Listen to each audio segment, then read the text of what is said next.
Halo, saya Trisina Kasedia dengan NIM 231011243. Halo semuanya, nama saya Ilham Fajar Satrio dari Universitas Pembangunan Nasional Veteran Jakarta dengan NIM 2310111241. Halo, kami selaku dari mahasiswa UPN Jakarta yang bernama saya Dita Manika Muzaki dengan NIM belakang 269. Saya Cindy Margareta Sregar dengan NIM 013. Nama saya Rizka Apriliadis dengan NIM belakang 278. Saya Faiz Rahman dengan NIM 242. Dengan saya Kansato Romansyah dengan NIM 273. Halo semua, saya Reva Duni Maharani dengan NIM 23101111271. Hari ini saya sedang berada di Sekolah Master Indonesia dan di sebelah sini adalah salah satu ruang kelas yang berada di Sekolah Master Indonesia. Dan sekarang saya ingin mewawancarai salah satu tenaga pengajar yang berada di Sekolah Master.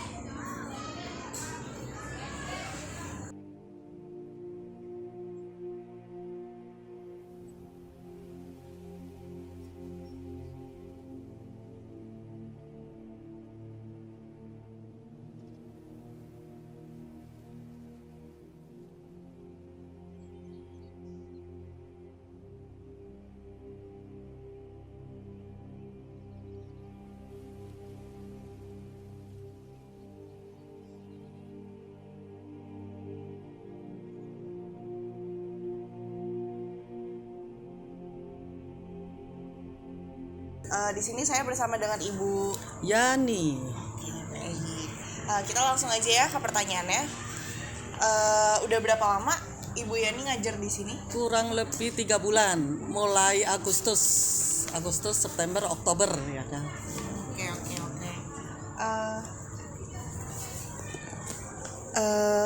Kenapa Ibu Yani sendiri memilih untuk mengajar di Sekolah Master Indonesia ini?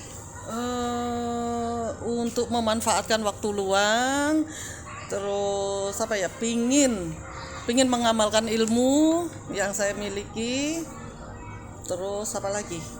Udah itu. Oke, baik. Terus selanjutnya gimana sih insentif yang Ibu Yani terima selama mengajar di Sekolah Master ini? Ini kan karena sekolah sosial, jadi kita nggak nerima intensif. Dengan siapa? Saya dengan Ibu Lianti. Oke, langsung lanjut ke pertanyaan yang pertama aja. Sebenarnya sudah berapa lama sih Ibu mengajar di Sekolah Master ini? Saya bergabung di Sekolah Master dari tahun 2005. Berarti berapa tuh? Sudah berapa itu? Ada 18 tahun. Seumuran saya ya. Oh gitu. Iya. Masya Allah. Terus lanjut ke pertanyaan selanjutnya, kenapa Ibu memilih untuk mengajar di Sekolah Master ini? Karena saya melihat mereka itu perlu diperhatikan dan mereka pun punya hak untuk mendapatkan pendidikan.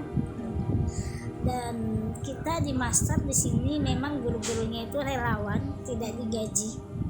Dan anak guru-gurunya hilir mudik, artinya keluar masuk. Dan saya lihat kalau bukan saya itu siapa lagi? Assalamualaikum warahmatullahi wabarakatuh.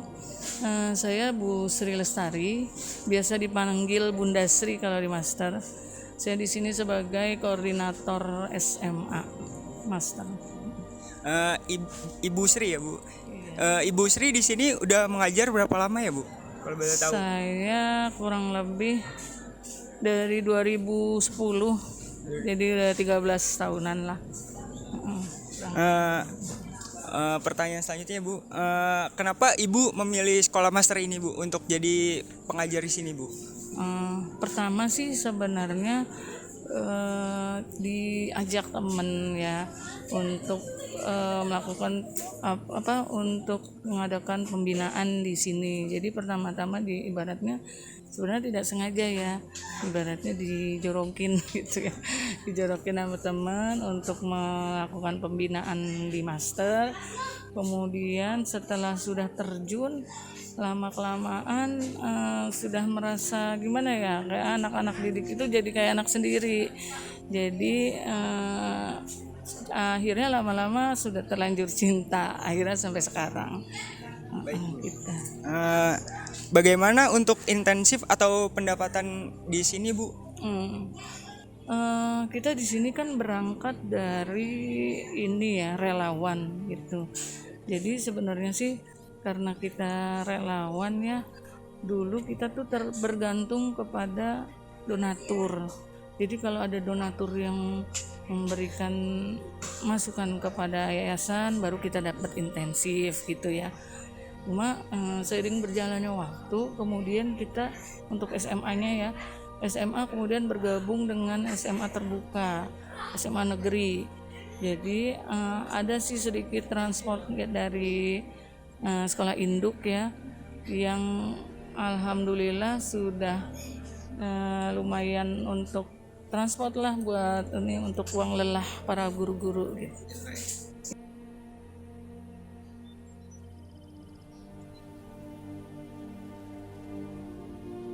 Menurut Ibu Yani, infrastruktur di sekolah master ini semuanya tuh fasilitasnya udah memadai belum sih, Bu? Fasilitas ini kan bangunan lama ya, mungkin ada kayak pintu-pintu itu yang sudah berkarat gitu, cat-catnya atau yang udah agak pudar juga ada. Tapi sih kalau dilihat secara kasat mata sih masih lumayan cukup bisa untuk dipakai. Iya sih. Banyak yang tidak konsisten dan tidak disalahkan juga, tidak menyalahkan juga, karena memang kan di sini relawan dan tidak digaji, sedangkan mereka perlu pemasukan buat kehidupan, ya kan? Jadi terkadang SDM pengajarnya itu keluar masuk, jadi anak-anak ada yang baru beradaptasi lagi dengan guru yang baru itu. Terus untuk buku-buku kami pun kurang dalam segi buku paket gitu ya, jadi karena anak-anak itu nggak pegang satupun buku paket, LKS pun tidak. Jadi sebisa mungkin pengajar di master itu memang membuat kurikulum yang sangat-sangat dirangkum, yang serangkum-rangkumnya gitu. Jadi biar anak-anak master pun biar bisa mendapatkan semuanya pelajarannya.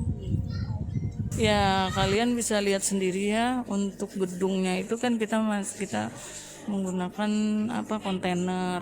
Nah itu pun dari para donatur yang punya rezeki lebih, kemudian menyumbangkan ke master gitu. Terus untuk sarana dan prasarana yang ada di master sih ya begini, maksudnya masih standar lah gitu. Ada beberapa yang mungkin kebutuhan guru khususnya juga ada yang belum terpenuhi, tapi tetap kita jalani dengan solusi dari tiap-tiap guru tuh mengatasinya dengan apa gitu, itu kita atasi. Kalau untuk sarana dan prasarana yang lengkap yang disesuaikan dengan sekolah lain sih jauh, masih banyak kurangnya gitu. Tapi dengan kondisi yang ada kita berusaha sebisa mungkin untuk supaya dengan sarana yang ada KBM tetap berjalan gitu. Apa infrastruktur sekolah ini dapat mempengaruhi motivasi untuk belajar siswa, Bu? Bisa iya, bisa enggak. Kalau ada yang sarana yang perlu kita gunakan dalam rangka KBM atau kegiatan belajar mengajar ternyata masih tidak terpenuhi, ya jelas mempengaruhi ya.